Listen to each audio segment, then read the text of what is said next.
There are a few saints whose name carries with it a mysterious atmosphere, an enchanted air, a kind of mirage, a sense almost of unreality, or else at least of magic. Such is not the courtly Francis of Sales, the hard fighter Thomas and Becket, the theologian patriarchs like Athanasius or Chrysostom, nor even a hero of romance like St. Louis. Even St. Francis of Assisi is too linked with simple nature. St. Bernard and St. Catherine of Siena, for all their ecstasy and penance, with the business of their Europe, the Cure d'Ars with his pulpit, confessional, and Kate Chisholm is still too near our generation. St. Teresa herself has stubborn features which, for all her mystic halo, cannot melt within its glory.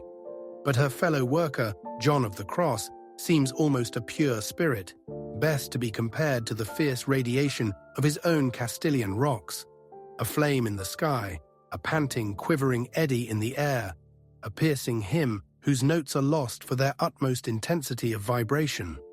Brown-robed, white-mantled, he melts into the Spanish desert and the sunlight, till at times he seems no more than a name of power for the symbolizing of some terrible doctrine of annihilation, and again of the soul's wedlock with its God. Yet John, like all those others, was a man, and his poetry the unequaled heritage of a literature, and his destiny our own. My companion spoke but rarely, and when he spoke at all, it was rather of the desert or of nature, or of God than of anything particular to himself. After all, they were his companions, and in the immense loneliness of Castile, he had come to know them as a man of 20 should know his friends. And so, he said to me, and so we must never forget that God has given us the hour after sunset. Night fell, and then suddenly I saw my companion a little way off on his knees between the immense horizon, praying. I thought it was Spain that I had seen, alone, talking with God in the desert. St. John of the Cross was born in Old Castile on June 24, 1542, of very poor parents. In that land of proud austerity, little, however, mattered more than pure descent, and little less than poverty. Therefore, it was not mere money lack which seemed at the outset to indicate for John a humbled future, but the mean estate of the beautiful orphan girl his father married. Gonzalo de Yepes from Toledo was assuredly of ancient pedigree, but being poor, he helped his uncle, who educated him in his business, and thus was often traveling to Medina del Campo, then a trading center of importance. On his way, he would halt at the desolate village of Ontiveros, lodging with a widow who had for adopted daughter Catherine Alvarez. With Catherine, Gonzalo fell in love, and he married her out of hand. For this, his family, deeming itself disgraced, renounced him. He learnt silk weaving from his wife, but remained inefficient, and when the widows who helped them died, their poverty became destitution.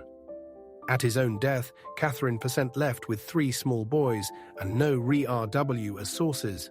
She journeyed with great difficulty to Torrijos and implored help from a brother-in-law, an archdeacon and a member of the chapter of Toledo. But the priest made his excuses, passed by, and turned the obscure woman and her sons adrift. Another brother-in-law, a doctor at Galvez, received her better, took over the care and education of her eldest born, Francis, and was for making him his heir. She left him there, but his aunt ill-treated him, and after a year she fetched him back, unbroken, even as she was in spirit, but perhaps somewhat cowed and made half help less for practical life. Ila's second son, Luis, had died in childhood. Grimly she toiled at her weaving till the boys should be old enough to help her. But Francis married very young and could do no more than provide his mother and Juan with a roof. He was unsuccessful in his trade and afterwards did odd jobs, like gardening, for his brother. Lai died in 1607, aged 77, and his personal piety had grown so great that it was recognized by popular instinct as sanctity, and the canons of the Collegiate Church of Medina and members of 4 religious orders came to the mean hovel, and canons and Carmelites carried him, as they would have done for no grandee, to his poor grave. Possibly the glory of his younger brother, dead 16 years before, enhaloed him, and Francis may have been honored partly for Juan's sake. Yet was his sanctity substantial, and if indeed it is John, not Francis, who has been set above our altars, we are but left wondering the more to what heights of holiness God's Spirit was to Kenny John. Ordinary men who seek in saints' lives for what may help them are easily discouraged to find that these holy personages seem to have been canonizable from cradle up. Often they refuse to believe this, or at least lose all interest in them, not without some grounds, I dare say, of good reason. Yet after all, what kind of cause is there to doubt that the children of a woman like Catherine Alvarez, in a country like 16th century Castile, may have developed without relapse that life which, at their baptism, was given them? The Spanish air they breathed was icy, or was furnace hot, but was always clean. No malaria of doubt, suspicion, or self-delusion tainted it. Wills were not weak. There was sin about then, but not indifference. Instinct was not perverted. They had Catholic souls, strong with an almost terrible health for response to or rejection of God's grace. It is certain that John began, as he continued, spontaneously attentive to his prayers, quiet and collected, austere yet ardent, in tone with the sunburnt rockland all around him. At the poor school which he attended till he was 13, he showed intelligence, but he could be taught no trade, and at last a gentleman who had charge of the hospital at Medina invented a post which the awkward boy might fill, and not be merely one more burden on his mother. Simultaneously, he could go to the Jesuit school at Medina, opened in 1551. There he remained for a few years, revealing himself something of a metaphysician and a psychologist in the scholastic sense. His unsophisticated brain dealt vigorously with the current theory of the soul and its faculties, and he obediently practiced the various methods of prayer, which instantly put these to their most practical and lofty use. You will here find all the skeleton, so to say, and the soul of his mystical writings. They imply the ordinary scholastic training and postulate a continuous and tremendous experience. They show no trace of any study or adaptation of historical schools of mysticism. He invents nothing, but utilizes a simple intellectual scheme and is given an overwhelming and enduring revelation. His human experience he enriched by patient service done to the sick, in whom, after the most realist manner possible, he contemplated Christ. He resolutely rejected the repeated suggestion that he should become a priest, though the fancy came to him as to an Aloysius Gonzaga, and in John's case it was no mere ardent dream that he should reform some decadent religious order. This at least remained with him, that he would become a religious. The sacerdotal call came to him, therefore, involved in the wider vocation to serve God as monk or friar under religious rule. A chance visit to the Carmelite convent of Medina focused his gaze upon that order. He found his mind abruptly settled for him. He received the habit on February 24, 1563, and took the additional name of Saint Matthias, whose feast it was. It is a modern practice, difficult but fascinating and well justified, minutely to study a boyhood and adolescence in the hope of better understanding the developed man. Yet it is John's manhood that best helps us to fix values upon his youthful tendencies. His destined power of spiritual intuition and his passionate and almost terrifying preoccupation with all that was profoundest in the Christian soul and most universal in its spiritual possibilities proved that the interest in psychology which we hear that he displayed was a genuine first response to instinct. The theological scientific learning of his day was rigid, not to say harsh, in its elements and their organization. To him, this did no harm. As I said, into his reliable Spanish brain our northern vaguenesses and our modern ambiguities, ill-veiled contradictions and confusions chosen almost by preference, were in any case not likely to sink and settle. Nor with his ever-deepening spiritual experience was he fated to grow, like too many professors of any system, over-satisfied with the map, merely of spiritual life, too ready to treat the plan as the thing itself, as exhaustive, to disregard new living details, the concrete instance, and that actual mystery, life, which circulates in every individual and has no outlines, weight, or mesures. As a matter of fact, John was to declare roundly that no two souls are quite alike. He would not deal in types. He was to be wise, not clever. Can we go further and say that he was all the while a poet and an artist? Save that he did indeed reveal himself as these, we have no evidence in his youth for such surmise. Mere inability to learn a trade does not prove that a man is victim of high visions. And indeed, inspiration may lay hold of a man quite late in life and elicit abruptly, without earlier hint, the secrets of his soul. But in any case, the secrets were there, fermenting, so to say, and wearing the crust thin. One outside shock is usually not so violent as, by itself, to break through plate armor of materialist use and won't. The imagination needs some previous disturbances, even though half subconscious. And anyhow, no such overwhelming shock is discernible in John's history.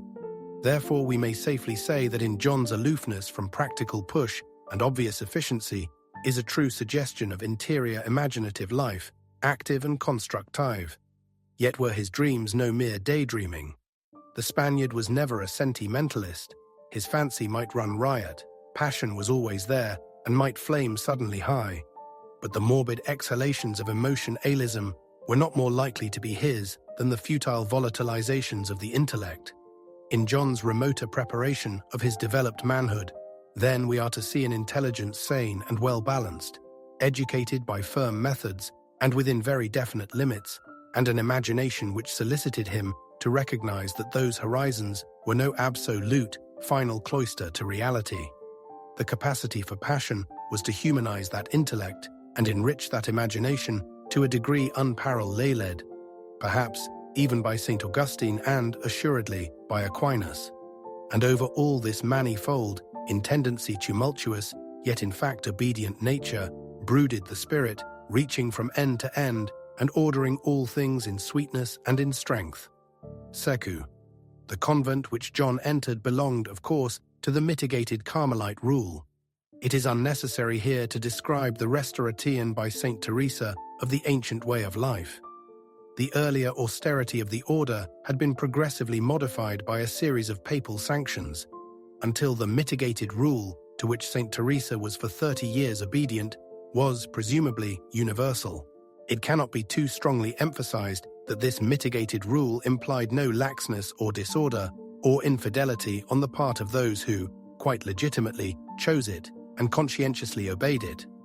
St. Teresa, in founding houses where the original rule should be accurately followed, was supplying the needs of a different sort of person and was passing no censure upon those who should not follow her. The foundation, however, of reformed houses for nuns created a need for the restoration of the old rule among the friars too, in order that sympathy in ideal and experience of their special kind of austerity and the practice of contemplation might not be lacking in those whom she would call upon to direct the sisters.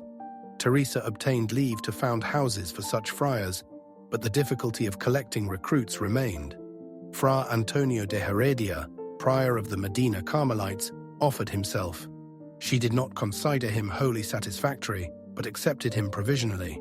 Meanwhile, in the same convent, John of St. Matthias was endeavoring, on his own account, to live out the unmitigated rule. He did this, especially after his profession in 1564, and even during a period spent at the University of Salamanca, without allowing his method of life to clash in any way with the special kind of rules and regulations which surrounded him.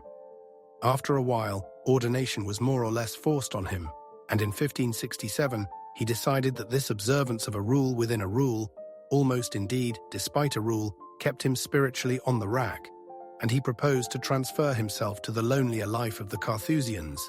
He spoke of this to Fra Pedro de Orozco, who informed St. Teresa. She asked John to call on her.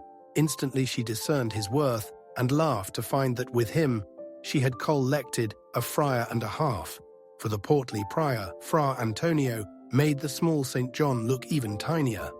Still, it was he, not Antonio, who was to fulfill her incredible ideal. At this time he was 25, she 53. Months passed. The men were found, but she had no house. At last, in June 1568, a friend offered her a cottage at Duruelo, near Avila. It was unspeakably filthy, and consisted of a porch, a kitchen, one living room, and a garret. No one, declared Sister Antonia of the Holy Ghost, who visited it with her, no one, however spiritual, could possibly live in it. But she and John saw further, and remembered Bethlehem. Our Lord, she said of John, seems to hold him by the hand. She assuredly held the inexperienced little saint by the other, and, though she was angry with him now and then, mothered him effectively, made him a habit, and sent him off, with one workman, in the autumn of 1568. He exulted in his hovel, his hopes ran riot. The porch should be the church, the garret, the choir, the parlour, dormitory, and they would eat in the kitchen. But the first day, at least, there was nothing to cook, and John and his plasterer broke the day's long fast with scraps of bread begged from the villagers. On November 28, 1568, John, now John of the Cross, Antonio of Jesus, and Joseph of Christ, in the presence of the Blessed Sacrament, took at Duruelo their vows as friars of the primitive rule. They lived there for a while in great poverty and penance, and the magnetism of the spirit who dwelt with them drew the crowds. The friars moved to Manzera, another convent was opened, novices multiplied, a house of studies was created. John was torn from his solitude, he moved from place to place, forming the raw recruits and checking the twofold tendency to exaggerated and unsanctioned penances and to an external apostolate, which, in different ways, was from the very outset remodifying the reform. But besides sheer business and these internal distractions, honest outside persecution was soon to harass him. For John had become important. He reformed monasteries, he exorcised the possessed. Miracles flowered beside his footsteps. The friars of the mitigation felt the countershock of his independent progress. They honestly considered his enterprise to be a defiance and himself a rebel. They perceived him to be compromising the sober and godly repute of the Carmelite regime and leading the peoples into all the dangers of fanaticism, that fatal defect of the splendid Spanish quality of intensity. Under an undoubtedly good motive, how many ill instincts nearly always lurk, half deliberately unattended to. Beneath this admirable disguise of careful zeal, what jealousies, envies, rancors, personal pique, and other vices of good men were smouldering. The attack was engineered entirely by means of the opposition of one authority to another. The general of the order, the papal nuncio, the subordinate departmental authorities were found, some favouring the reform, others against it. It seemed to be shown, alternately, that John and Teresa were within their rights in acting as they did, and that they were rebels, founding houses in spite of prohibitions, creating a schism within the Carmelite ranks, and ruining an existing institution for the sake of a utopian ideal. 6 or 7 of the new-founded houses were closed down. The year 1577 marked a crisis. The papal nuncio, who had hitherto championed the reform, died, and his successor was hostile to it. The war became more open, and, despite the indignation of the populace of Avila, St. John of the Cross was arrested and carried off by men in whom no longer misguided zeal, nor even jealously, held sway, but sheer unbridled anger. He had many opportunities of escaping. Indeed, on one occasion, he profited by a chance open door, coolly marched out of his prison, went to his cottage, locked it, burnt some important papers, and then allowed himself to be recaptured. For a while he totally disappeared. Saint Teresa was in despair. What would be done to him? Where was he? "I would rather," she wrote to Philip II, "he were in the hands of the Moors." As a matter of fact, John and his companion were taken to Toledo, where the friars promised him great honors if he would return to the mitigation. He exposed the credentials of the reform and said he would be loyal to it. They scourged him sharply, condemned him to bread and water, and imprisoned him in a cell less than 6 feet by 10. It was, in fact, a sort of cupboard opening into a larger room, and lit only through an opening, high up, less than 3 inches wide, and giving upon a corridor. By standing on a chair beneath it, when the sun shone on the corridor, John could see Io read his office. The door was padlocked and sentinelled, and so, after the escape of another friar, was the door of the main room. Here John, only too glad to be made a hermit of, spent his solitary days. In the evening he was led to the refectory and took his meal of bread and water and fish, or salt fish without any water, from the floor. After it he was sermonized and violently flogged. At last the flogging, which after all was no worse than his own penances, was omitted. But the imprisonment lasted for over 8 months, and not once was his heavy, blood-stained woolen tunic changed. Mentally, too, he was tortured. Friars of the Mitigation sat outside his cell, relating the collapse of the reform, and that Teresa herself, with his other friends, had abandoned search for him. In the furnace heat of summer, the saint's body wasted away to a skeleton, and for many weeks no spiritual refreshment even reached his soul. At last, however, into this desert place Christ entered and turned it into paradise. The gaoler friar, going to make sure of John for the night, found the cell one glory. Lie rushed for the prior, who hurried forward with two religious. He burst in, but in his poor lantern's light, the splendor flickered and out. He cried to John, asking where that light had come from.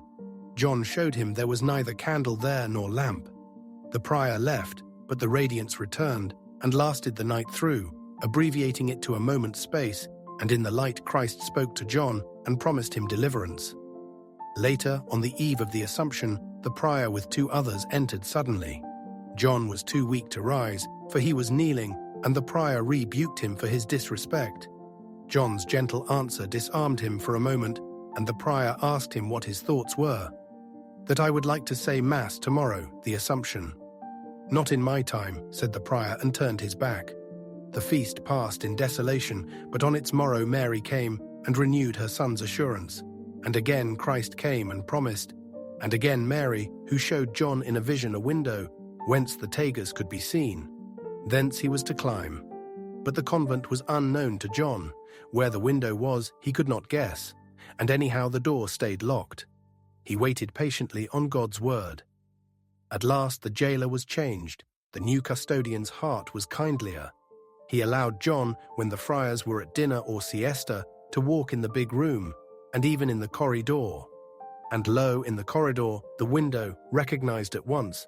Thence should his going be. To the jailer John showed a farewell gentleness, and offered him a crucifix which he still wore. The jailer went to fetch some water, and John wrenched the staple of the padlock loose. And, the same night, the jailer forgot to take away the lantern. But at once a new test to faith. Travelers came to the convent, and two friars were told to sleep in the room outside John's cell.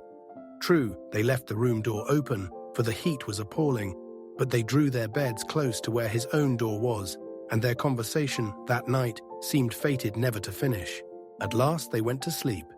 John had, meanwhile, been tearing his cloak into strips, and had made a rope. He took this and the lamp, and shook at the loosened padlock. It fell off. The friars awoke and asked who was there. John made no answer, and soon they slept again. Stepping almost over them, he tiptoed to the corridor and reached the window. Lie tied his rope to the lamp and inserted its rod as a hook between the wooden sill and the stone. The rotten woodwork should have broken, but held firm. The lamp rod should have bent, but stayed rigid. The rope was much too short, and when John let go and fell upon a pile of stones heaped against the wall, he should have killed himself, but he was not bruised. He fell into a courtyard. It was 2 a.m. He had no idea of his whereabouts. At last he saw a dog, gnawing some bones near to the heap where he had fallen. He went up and scared him, meaning to follow where he fled. The dog scrambled up the stones, leapt the wall, and vanished. The saint was too weak to climb. He prayed. Somehow, by what spiritual or psychic agency, who knows, he found himself on the top of the wall and then down beyond it. And now, assuredly, even the angels smiled, for he had been deposited in the courtyard of some Franciscan nuns, surrounded by 4 walls, the one he had come down from, 2 which were city walls, with the Tagus running deep below them, and a 4th, not to be scaled, but looking towards the city. The predicament was appalling. Lights flashed and flamed in his eyes. Voices told him to follow them. He staggered forward, still praying, and saw himself seated on the coping, and fell thence into an unknown. Had he chosen the next window, he would have fallen on the farther side of the city wall and crashed down the cliff face into the Tagus, furiously swirling through its chasm below it, street of unknown Toledo. He sheltered in a porch, and when day broke at 5, asked a market woman the way to the nunnery of the discalced Carmelites. He reached it, tattered, disheveled, like any madman. The scared sister admitted him at last, as Rhoda did St. Peter. The humorous ingenuity of Providence still befriended him. In the infirmary lay a sister, dying, it was thought. No sooner had food been given to the fainting man than he was hurried up there to help her. At that moment, the door thundered beneath the blows of the pursuing friars, led by right surmise to that convent. They ransacked the house, but respected death's angel, who guarded the sick room's doors. There John lay hid for a while, till in a closed carriage he was spirited away to Almodovar. After his deliverance from that whale, as John emphatically described his prison, he resumed a life monotonous to read about, but filled assuredly with incident for himself. Struggles between rival authorities and, worse, rival ideals seemed endless, though the reformed and mitigated friars were separated by papal decree in 1580. Himself he continued in a practice of poverty irritating to his confreres, whose trust in God was less, and in his habit of escaping, whenever he could, into some cave or lonely garden for his prayers. Ecstasy with him became in some sort habitual. None can forget the incident when he and Teresa, on either side of the convent grille, were speaking of the Holy Trinity, and fell alike into trance, and remained raised from the ground in adoration. He moved among miracles. Storm, fire, flood obeyed him. Wounds which had mortified, and the linen which bound them, exhaled that fragrance which is no rare phenomenon in saints' lives. Teresa died in 1582, and he burnt her letters, to which he felt still attached. Lonely enough now, in all conscience, he was continually snubbed and put into the background, till at last he became thoroughly ill and was sent to Ubeda, where the prior wholly disliked and distrusted him. His very illnesses were disbelieved in, and, like Peter Claver, he was left to look after himself, or, when tendance was clearly necessary, still mishandled. Through the obscurity of these clouds, death dawned on Saturday, December 7, 1591. John was told he had but a few days more before its sunrise. His pain vanished, and his face glowed with that gathering glory. "I exulted," he murmured, "in what was said to me, that I am to go into the house of the Lord." They offered him the last sacraments, but he told them to wait. Fra Antonio, then provincial, was sent for, that he who had been with John at the beginning should not fail him at what was, after all, no end. But it was almost too late before the old prior could come. Early in the next week, John asked how long it was till Saturday. Our Lady had promised an especial help to her friars on that day, nor indeed was she to play him false. On the Thursday, he asked his infirmarian to burn the letters from his friends, which he kept in a parcel under his pillows, lest their intimacy with him, the suspect, should compromise them. He then, in the evening, received viaticum and sent to beg the prior, for the love of God, to come to him. He came.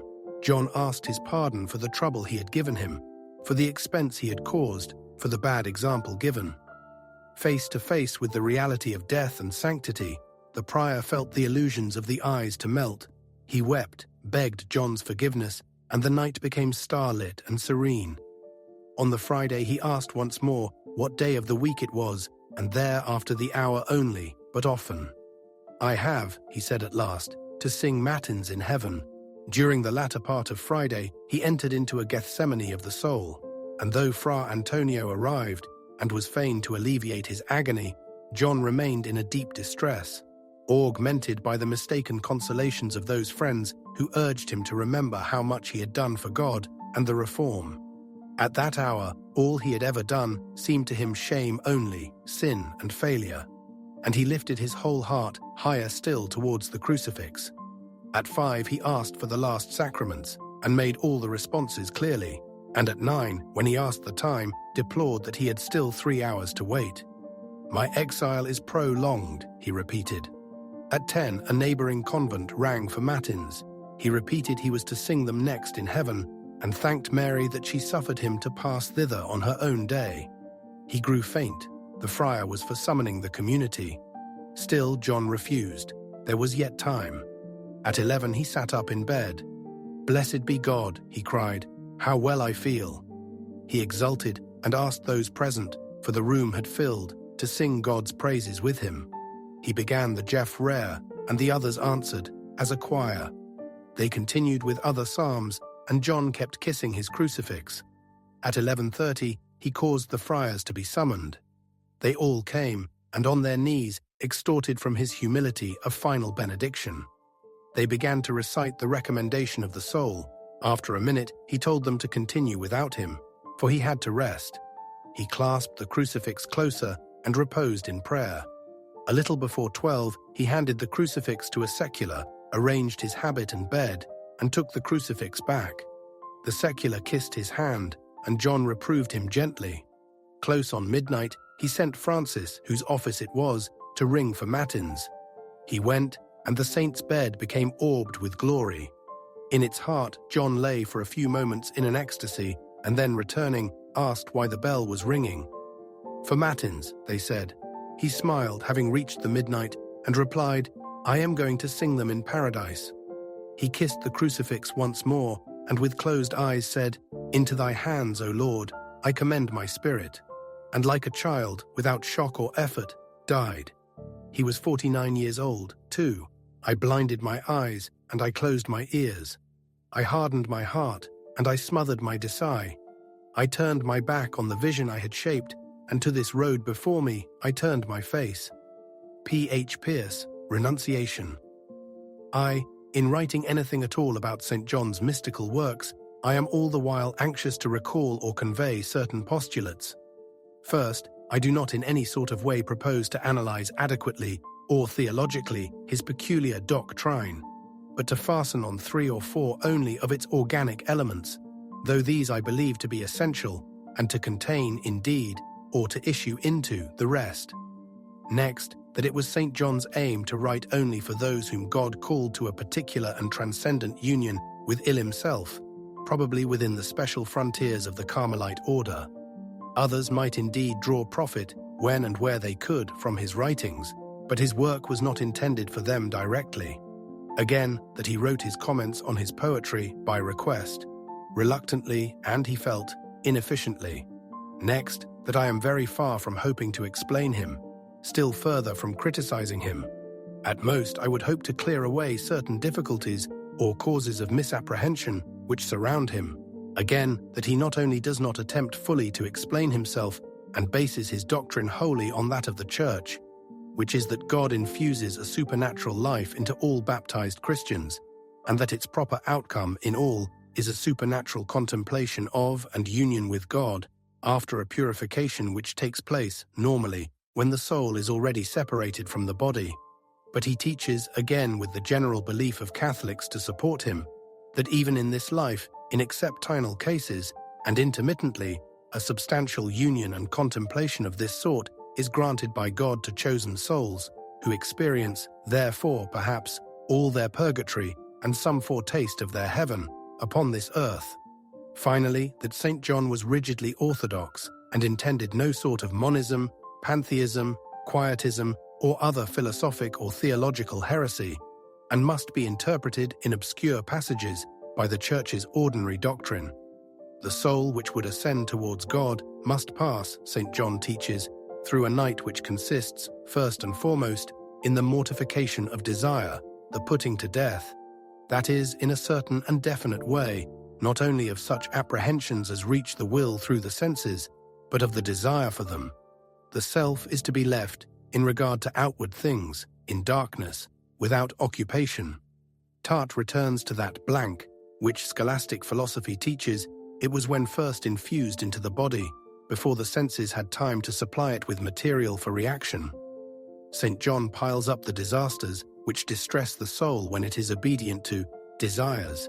They exhaust, torment, darken, pollute, and enfeeble it. And this not only if the desires be for what is connected in any way with sin, nor only if they be habitual. All stirring of desire, even innocent, even automatic, he would wish to have mortified, and his primary method is the contemplation and imitation of the suffering dying Christ, and the consequent direct contradiction of the senses. This issues into those maxims which have earned for him the nickname, Professor of Nothingness. You must seek not for the easy, the pleasant, consoling, reposeful, great or precious, but first for their opposite, then for nothing. Strive not to desire anything, but rather nothing, that thou mayest have pleasure, or know, or possess, or be, seek pleasure in, knowledge of, and to be, nothing, that thou mayest attain to that in which thou hast no pleasure, or to that which thou knowest not, and possessest not, and art not, thou must walk there where thou hast no pleasure. Go through that which thou knowest not, and possessest not, and art not.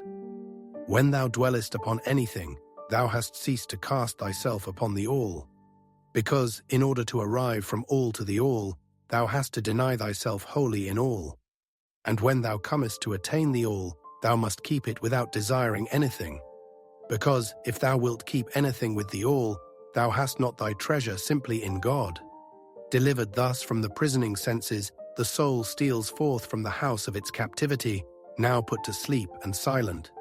In a dark night, with anxious love inflamed, O happy lot I, forth unobserved went I, my house being now asleep.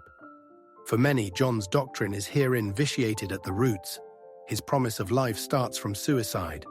Nothing can grow from a fundamental negative. For what, after all, is a man who neither likes nor dislikes anything? Perhaps none such exist.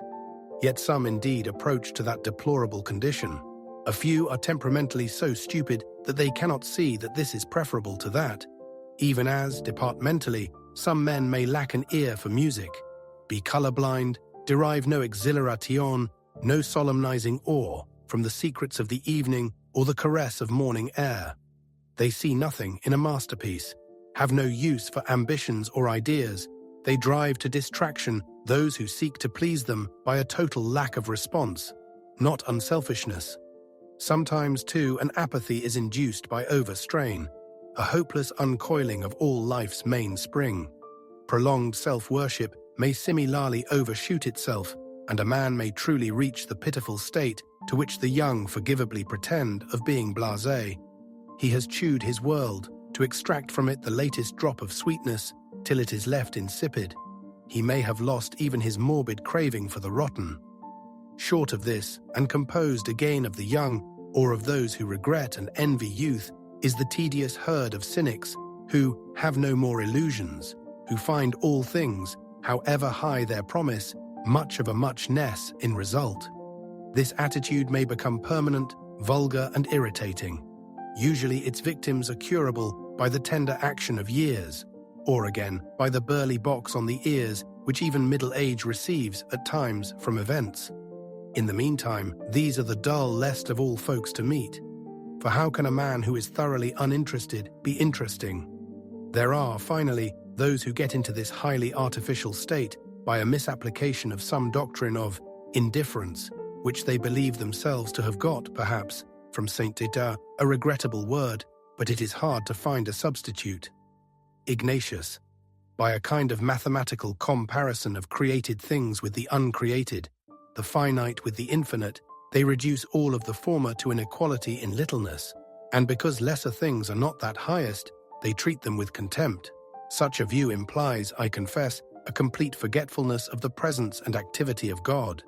It is alien to the creators, who exulted in the world he saw to be so good, to our lords, whose kindness was not calculated, for whom men and women were not just symbols, arbitrary and equivalent, in whom no human instinct, no homely or heroic love was lacking, no sense dulled, no vital fire extinguished. From St. John's himself, not least among the saints, whose poems thrill with a right sensuous response to the exquisite challenge of created loveliness. In any desire is a double element, my delight in the thing itself and my expected joy of possessing it. There is implied also the belief, or hope, that it will be found satisfying. And in exact proportion as I find or make it so, I strike an equivalence between myself and it, and raise or lower myself to its value. There are, therefore, these three propositions. I want it, swant it and I make one. Now, if we take it as admitted that a man is meant to live, and that Christ definitely said he came, that men might have life, and have it more abundantly, it follows that a desire goes not only against the proper completing of my human nature, but against the Christian ideal, if its object contains a germ of any death. Such is all which is tainted with sin, and this does not concern us here, but also if I desire it absolutely for my lonely self, or absolutely for its own merit. For on the natural plane, that is to argue that it exists for me, that I am cosmocentric, or that I exist for it, and am ordered to, and therefore limited by, it. This cripples my humanity, which should be wider in scope and ideal than myself, and certainly should not be reduced to the bulk and value of that limited thing which any soul by nature can transcend. Supernaturally, such a desire either makes me my own God, or makes its object mine, and I have fallen into idolatry. For supernaturally, the soul is capable in a true sense of God.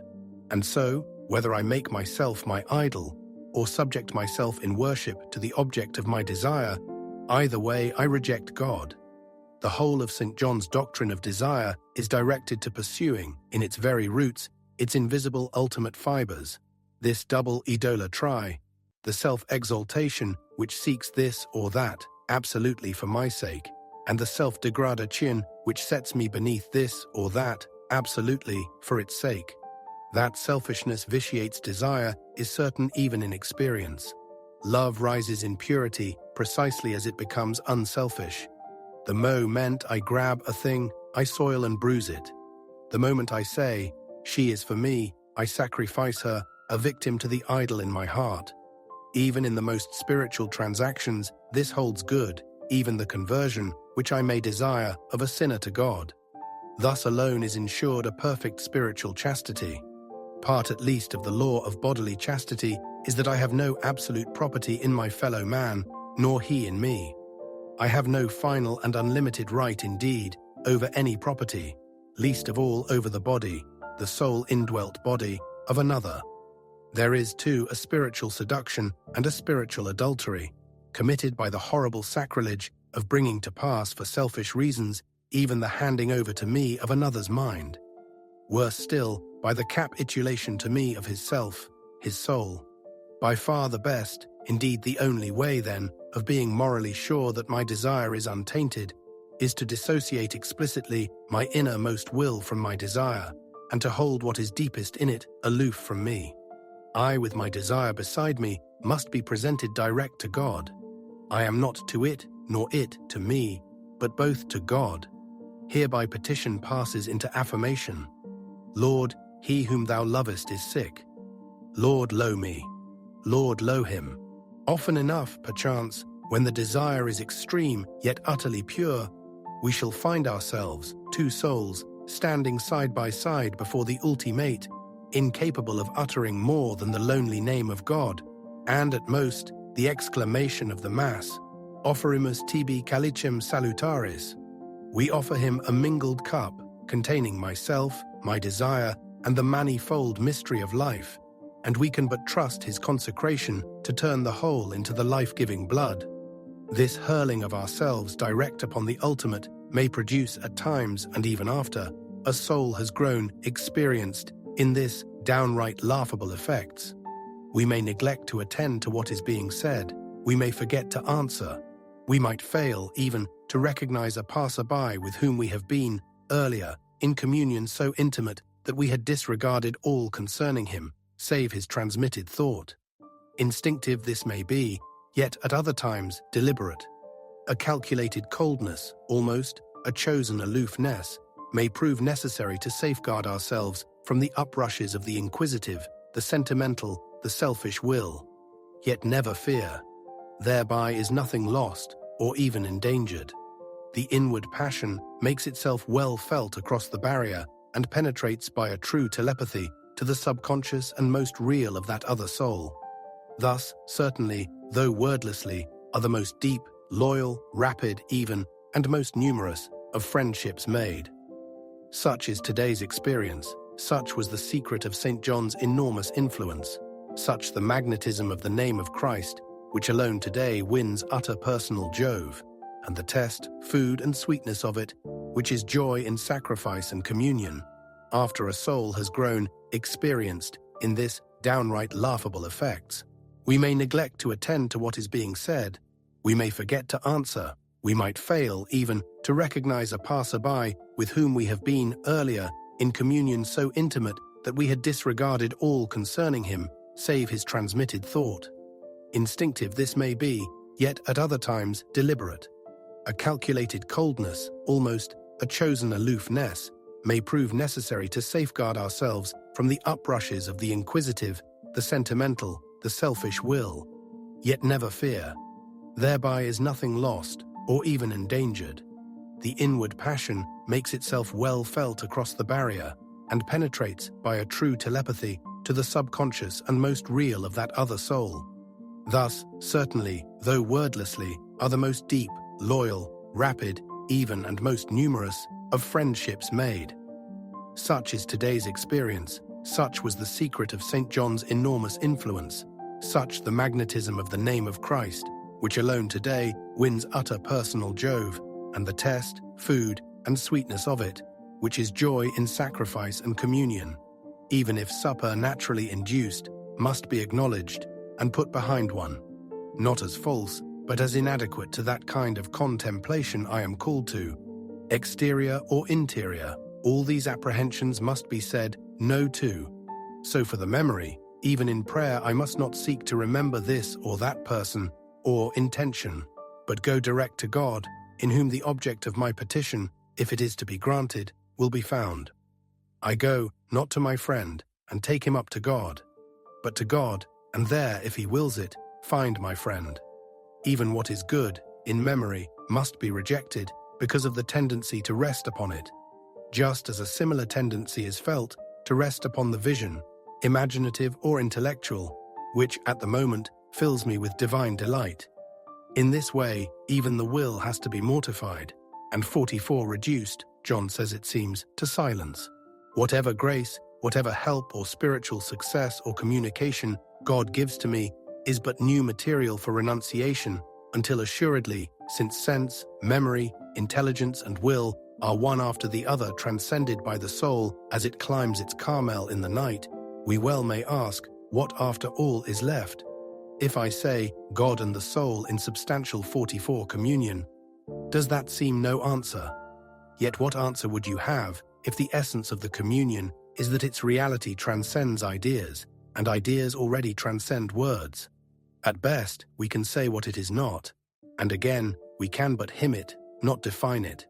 What wonder then, if St. John breaks into songs, and what wonder if he chafes at analyzing all his stanzas? In a true sense, the poet must not know what he means, and always he resents explaining himself. 44 John tries to comment on and annotate his stanzas, but he often fails to finish doing so in the case of his Dark Night lyrics.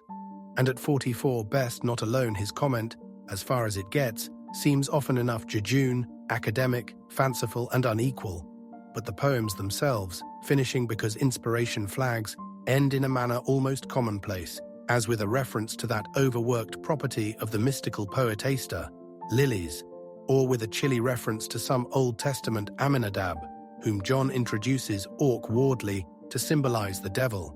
Scarcely need we say that this doctor of nine annihilation never means that the soul, nor any of its faculties, issue into some sort of positive nothingness and are stultified. In the Ascent, Siddha Shakta, he insists that the senses, imagination, intellect and will cease to do what they have done because they attain to a totality of peaceful energy in which all that ever was survives, cumulative, simultaneous and conscious, though not, as it were, fraction ally attended to. The intellect does not acquire new ideas discurvisely by additions, by argument, but it has knowledge. It seems to be doing nothing, yet never was so active. Similarly, the memory, ibid, sajratadi I, and again the will, si or sina, have served as the separate stairs of a ladder leading to the mystical garden, which is other than they. Yet all that ever they led to and implied is there. In humble search, therefore, of the divine lover, the soul, disguised, unlike her natural self, not resting upon sense, nor knowledge, nor delight in anything that she does or is, steals step by step of the ladder known to so few, into the garden where he awaits her. In darkness and in safety, by the secret ladder disguised, oh happy lot! In darkness and concealment, my house being now at rest.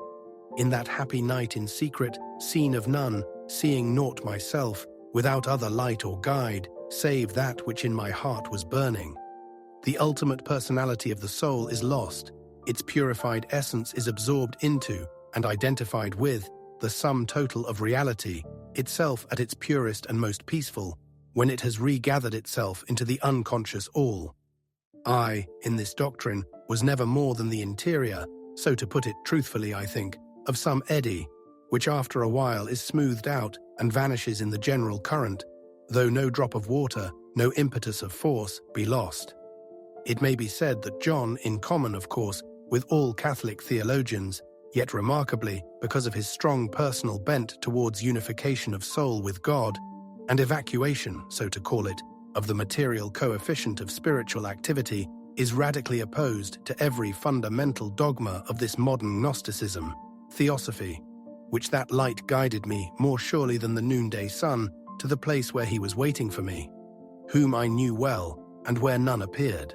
O guiding night, O night more lovely than the dawn, O night that hast united the lover with his beloved, and changed her into her love. 2. In the dark night of the soul, St. John describes, on the whole, the purification inflicted by God upon the soul by means of pain, rather sometimes quotes and even claims him, in its doctrines of God, creation and the universe, of the nature, origin and destiny of the soul, of free will, sin, redemption and repentance, of dogma and sacrament. Catholicism is in exact opposition to this its ape and enemy. In a sense, there have only been two root heresies, involving an excess of spiritualism and an excess of materialism, respectively. No one accuses John of the latter, he was equally alien to the former. It is interesting that this most spiritual-minded of men, not only Biki Sekun si the Thitavin, explicitly dissociates himself from what makes the substantial practice of spiritualism, but also from all iconoclasm. Images, from those of wood and stone to those of the imagination, have alike their place in the education of the soul. He seems to climb, with Plato, to the very point where ideas themselves are transcended and all actual knowledge seems to vanish. Yet the heart of his whole life is that Word made flesh, who is the king and center of all hearts, than the soul's self-discipline. But this pain searches out the roots of selfishness in the same departments of complex humanity. Always it is the I want, what is built on the one no, I approve, which he reduces to that blackness which is in the charred stick before it reaches a white heat. And it must be owned he does this, at first, like any spiritualized Aristotle who should describe the virtues and vices of the supernatural gentleman, with all the sagacity, if not precisely the humor, of his pagan predecessor. He takes the capital sins, in that form in which they may survive, even in the contemplative in search of perfection. Avarice, which persists in the soul's clinging to its preferred forms of spiritual knowledge, joy or worship. Luxury, in which he recognizes so fully the condition of religious hypersensitiveness. Again, he sees how fear of temptation is a source of temptation, how high religious emotion breeds downright fractiousness and irascibility, his clear distinction between aridity of soul and lukewarmness, his recognition of the role of physical good health. In all this is shown again and again the irresistible common sense of this ecstatic, in whom sentences like this are frequent. All this that she says, God spoke to me, I spoke to God, seems nonsense. He was not a man of delusions.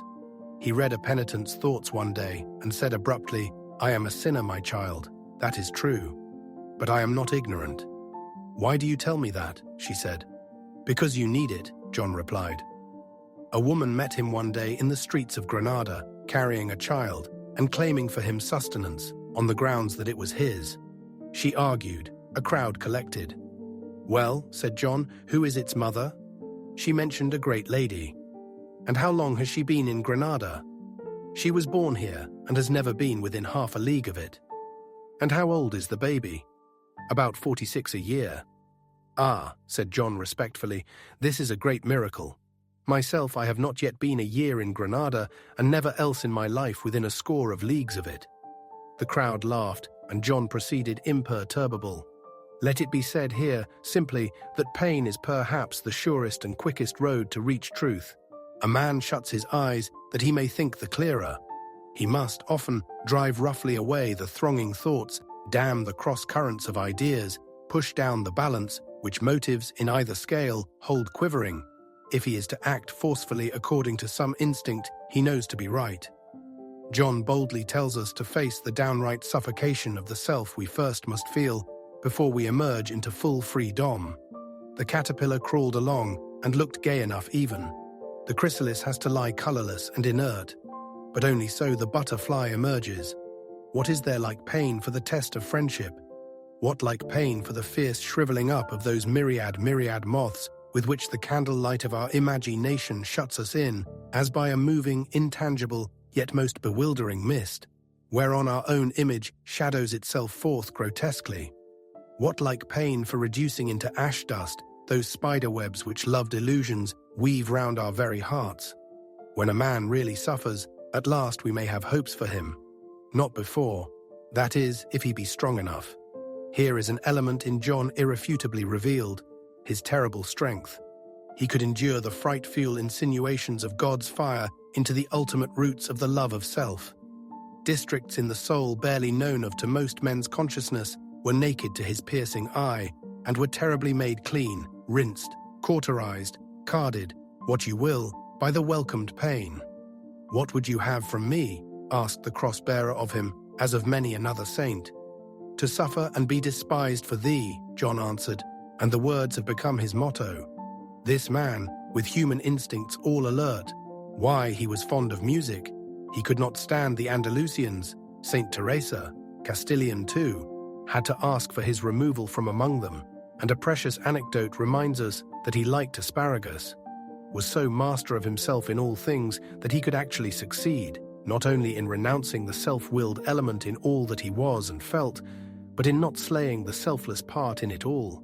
So mortified was the separate, autocentric I in him that he became a cosmic man, all-inclusive, exultant in all, safe in all, alone, free and masterful. How shall we appreciate this miracle? How ever capture, save in lightning swift glimpses, the mystery of this annihilation of everything which meant the uttermost realization of the all? At least we can watch, even in these poems of the dark, the saint, holding in one hand the supreme substantial vision, and in the other created loveliness, and friends with both, since neither was held by him for his own worship. On the flowers of my bosom, kept whole for him alone, there he reposed and slept, and I caressed him, and the waving of the cedars fanned him. A8. His hair floated in the breeze that blew from the turret. He struck me on the neck with his gentle hand, and all my senses left me. I continued in oblivion lost. My head was resting on my love, lost to all things and myself, and amid the lilies forgotten, threw all my cares away. Thus rises and at the end, thus droops the inspiration of the world's all but greatest love song. The climax of St. John's vision is found in his spiritual canticle of the soul and its bridegroom.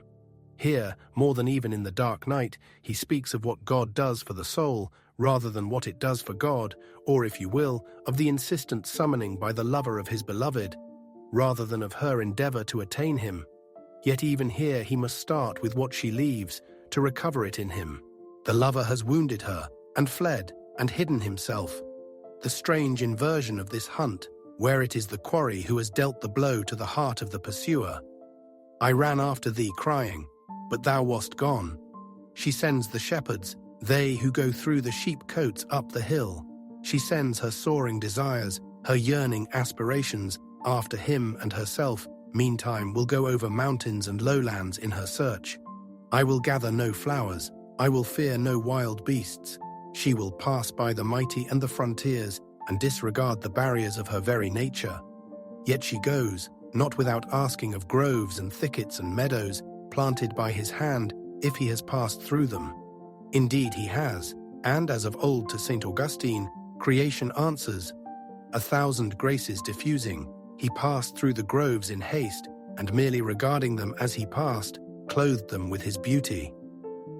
She wearily replies, "Ah, who can heal me? Give me at once thyself. Send me no more a messenger who cannot tell me what I wish. All they who serve are telling me, have thine unnumbered graces, and all wound me more and more, and something leaves me dying, I know not what, of which they are darkly speaking." After an amazing prayer for Eilis' merciful return, she takes sad refuge in the vision which not the world, nor her thought, but her faith supplies to her. O crystal well, One, oh, that on thy silvered surface thou wouldst mirror forth at once those eyes desired which are traced dimly upon my heart. Yet suddenly turn them away, O my beloved, she prays. I am on the wing. Not even this inner vision of faith can she bear, not even that most spiritual of replicas is himself, and she resolves to die. But he forbids her, adding the strange words, the wounded heart looms on the hill. In the air of thy flight and is refreshed. It is Christ this time who is wounded and cannot fly, and draws breath from the very shrinking of his bride, and allows his Nebu-Lau's outline to grow clearer and clearer through the magical atmosphere into which her contemplation carries her. Amazing picture, the dim, gigantic stag, still half-spectral, in the mists and glory of the dawn. Forthwith, all but having him, she knows well enough she is not to have naught beside, and she can turn to all that she was leaving, and thank it, love it for its guidance towards himself. Mountains and valleys, the strange islands, whispers of amorous gales, night, and the approaches of the dawn, the silent music, and the holy supper of communion as the journey ends. Even now the bridegroom no more than enters her chamber, fortressed with flowers, and by yet one mysterious renunciation more, pretending to be asleep, she can make sure that she is pure enough for the consummation of their betrothal. The killing north wind ceases, love wakens all its fragrances, they are fenced about by a solitude more fierce as sentinel than any den of lions or any shields of gold. They weave a garland of emeralds and of flowers gathered at dawn, flowering in thigh love and twined with her dazzling hair. They sing to one another, and better, they keep silence. She bids him, again and again, hide himself in her. And in that night, serene, at last, the painless flame consumes her. Such is the love poetry of St. John. And I would at once ask, how best are we to judge it? First, if I may venture a purely personal opinion, inspiration is at a higher power in his On a Dark Night than in the spiritual canticle, at least than in those parts which are not dealing with the pursuit, but with the mar-re-age of the soul. And naturally, no inspiration in the world could cope with that. When John was there himself, he could neither think nor speak, nor did that experience offer anything for memory to lay hold of. Like Saint Teresa, he might remember having had the transcendent union, yet feel, as it were, unable to believe it, so utterly would it escape all normal modes of registration and assessment and recapture. Therefore he fell back upon conscious use of symbols and traditional formulae, as from Solomon's song. But while he was still half aware of an actual process of renunciation, shall we say, something short of the consummation, or even those brief moments when the one was merging into the other, when the stag loomed upon the hill, then, indeed, was the moment for no mere symbol talk, nor utterly speechless vision, but for highest and vocal inspiration. Hence I find this chiefly in the poem of the Dark Night, which, except, and naturally, the very end, I feel to be perfect. Can we perhaps, best of all, detect the special quality of a baffling thing by looking at it in relation to something different, which yet it first of all evokes, by association, in the memory? Thus, St. Bruno's ideal and life recall the Stoics, the Hermits, the Cynics, John's theory of desire, the Buddhists, and then at once differentiate and define themselves as, standing alone, they might never have done.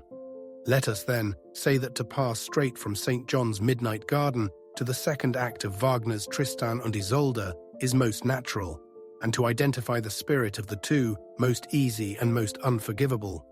In each, then, are the midnight garden, the waving trees, the whispering waters, the intoxicating fragrance of flowers, the deserted castle, the stairway, the extinguished lamp, the thrilling night, the overwhelming flooding down of love, the forgetfulness of all the world, the two lives living each only in the other. O sink hernieder, Nachlit der Liebe, gib vergessen, dass ich lebe. The sun is hidden in their hearts, and their hearts become the world. Now, sentiment, romance, and passion are three different things, though each may survive to an ever less degree while the others triumph. Of sentimentality, indeed, there is little enough in any of the music of Tristan, none in the greater passages. Yet this second act is sick indeed with sentiment, of so high an emotional order, I confess, kept so heated by fierce passion, as quickly to become a scalding steam, pitiless and unperceived for the most part, as still moist. But moist is sentiment, and moistening it weakens and liquefies. As the eyes swim, so the soul melts under its onset, and the faculties flow loose and resolve is spilt. The stream goes trickling through the creepers and sops through the moss, and all is lost for nothing. But romance, as here I understand it, has something in it of stimulating. Its clear yet fragile morning light, or its keen starlight, pushes the soul to enterprise and sets it towards an El Dorado, a Jerusalem, a Grail, unlike the fainting violet light of evening or the illusory phantoms of a clouded moon. Illusory are the lights of romance and sentiment, indeed. Yet romance does bring with it something of self-conquest, implied by enterprise and adventure, ideal and difficulty. There is romance in Tristan, but most in the first act, and most of all where Tristan rejects Isolde. It thrives on active self-renunciation, not when the soul pours itself into acquiescence, however rapturous. Now, we may say briefly and at once, in St. John's character and poetry is no element of sentimentality, nor even of that kind of emotion which is moist and weakening, and which I here understand by sentiment. The atmosphere, therefore, differs wholly. To read his poetry for the sake of its sensuous delight is an outrage upon him, and in a Catholic who knows what he is about, perhaps not far from sin.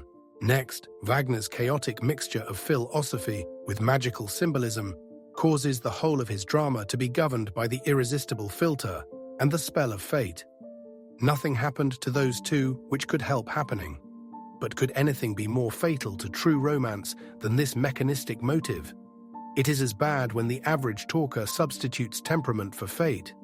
A man, they say, is victim of his temperament. Hope and choice go, here, overboard.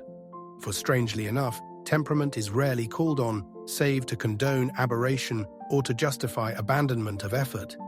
Assuredly, temperament exists, and artists and poets have their own most difficult and restive one. Yet neither actor, artist, nor poet got anywhere by just letting loose the reins. Between a governed temperament and an ungoverned is the difference between a broad and a lax mind. Broad-mindedness. What a word to cover every kind of complacence, tolerance, wide views, how often they are made to mean just indifference and shallow thought. And to give scope to temperament, to refuse to coerce or even guide one's genius, is not that mostly just to give free play to all the anarchic enemies within one, to end in an interior reciprocal massacre of all one's faculties, a complicated suicide? Yet who ever had a fiercer temperament than John? A more devouring appreciation of the sensuously beautiful, as of the spiritual and transcendent? Yet, as we saw, has there been anywhere ever a more vehement reduction of all this to order, a complete focusing of energy and direction? More granite. Not on the quicksands of life did this saint walk, but on good adamant of will. Therefore does Tristan pass from an inexplicable night of nothingness, through a tumultuous period when his world was still, without form and void, and darkness upon the face of the abyss, into yet another night of Vergessen, worse than chaos, annihilation. At its lightest, his soul was brooded over by the wings of that unholy ghost, which passion is, when from it freedom is cast out. Fate, therefore, his lonely, helpless, choiceless self, explains a Tristan. Vocation, John. A vocation coming from a will and responded to by will. Every step in the ascent, every new depth of dark, is inspired by the twofold choice of God and conscience. And the climax is the eternal substantial wedlock of heaven and earth, the infinite and the created soul. In mood, therefore, origin, method, and goal, St. John's progress differs radically from Tristan's, a fact hard, perhaps, to appreciate save by some such comparison. The Carmelite goes from strength to strength, choice to choice. Development, realization, the substantial, the permanent, the cosmic are his. Disaster, despair, and death, the others. Tristan is a parody, a caricature of the reality. And if it be so beautiful, that well may be because the real itself is so divine that no image, how little soever it resembles it, can yet be wholly hideous. Is it possible to speak further? Is any love definable? The moment we analyze union, we annul it. And the most real is ever the most spiritual, therefore the most simple, therefore the least definable. A sort of chem-istry of love's psychic preparation and even consequences may be made, though success fully just in proportion as love fails from its perfection. But its essence remains timeless and imponderable. It may be known by personal experience and, at second best, be recognized intuitionally, yet even so, best by experience's aid in another, and so registered as present. And it may, if you will, be hymned by poet or seer. As for divine love, who shall cope with that?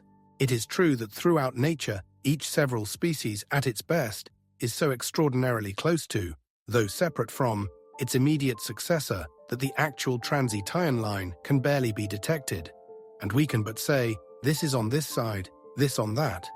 And it is true that the natural, at its highest, is so exquisitely prepared for its elevation, with the minimum of shock, into the supernatural that again the moment of conversion escapes us. And while we say, this or that is natural, and here is the supernatural, yet what that supernatural is, and how it transfuses without destroying all the rest, can never be adequately, even approximately stated, either in thought or word. It is easy then to mark down in St. John his unshaken base of common sense, Spanish, realist, robust, his trained logical faculty of avail equally for rinsing out the sickly sweet of sentiment and for coercing the hasty, confused affirmations of generalizing intellect, his sensitiveness of emotional image, ination, his audacity and enterprise, his white, hot human passion. But the moment when sense, imagination, thought and will are all of them caught up, harmonized and resouled, is what we never at all shall capture. And what, after all this was done, he was, that in no way can we define. It is time no more to discuss, but to adore. For after speaking of St. John of the Cross in this particular way, may we hope at least this, that those even of us who are least able to follow him in any similar path to his, may yet feel that they have been in contact with something vast, quite piercing through the limits of average life, and, while assuredly not ignorant of earth, at its most true home in heaven, with a soul grown cosmic in the fullest sense, not commensurate, that is, with lands and seas, suns only, and stars and opera, tive as from some skyey center of a system, but become brother, yes, and father, in a full sense, of the sons of God, and energizing from that divine heart of life with which itself is wedded. True experience, nor revelation only, teaches us that indeed there is nothing common or unclean throughout. At times, doubtless, we feel a shock. We mix with the crowds. What meaning is there in talking of these people in connection with any sacrifice or any union with God? Our own soul at its hours has the awful flash of knowledge which shows it its own ramifying, poisoning selfishness, its colossal self-idolatry, or again, its atrophy, paralysis, and poverty. Then the compensating shock shall come. In the intricate living web of some schoolboy's soul, among the simple sins and strong honesties of, say, some colonial soldier's life, we suddenly see that which puts us on our knees. Through our own skies we catch the flickering radiance of the veiled face of God, and amid the chaotic mutterings of our thoughts we hear the whisper of wings, and in our heart the Spirit faintly singing. St. John of the Cross surely was a man who knew to the full all human pain and loneliness, the futility of desire, the bitterness of success, the cruelty of beauty. The insatiable hunger for love returned, yet the agony of that return when life becomes too kind and gives it. The limited, the transient, the illusion of that twilight wherein we hold to it, and the dark, dark, empty night when we have let it go. Yet here, too, was a man who did indeed re-find it all, nor lose anything at all of its reality, but better still, who could, for it is indestructible, lay hold of all that good which the Creator puts and sees within it, and appropriate it, and make it better still, and move in no new heaven only, but a new earth. Within his soul, the living flame had become no longer grievous. Its burn was sweet, its wound delicious. By slaying thou hast changed death into life. The very senses live, O lamps of fire, in the splendor of which the deep caverns of sense, dim and dark, with unwonted brightness, give light and warmth together to their beloved. In the soul God awakens, and in the heart he lies awake, moving and yet not his to soul, divinized the uniting and moving. Calm is consciousness there, life of totality, vitality, the all-in and reciprocal and now pleat. Breathes God's self, human the of by to violence done. Mystery this towards is grace which in souls Catholic the words.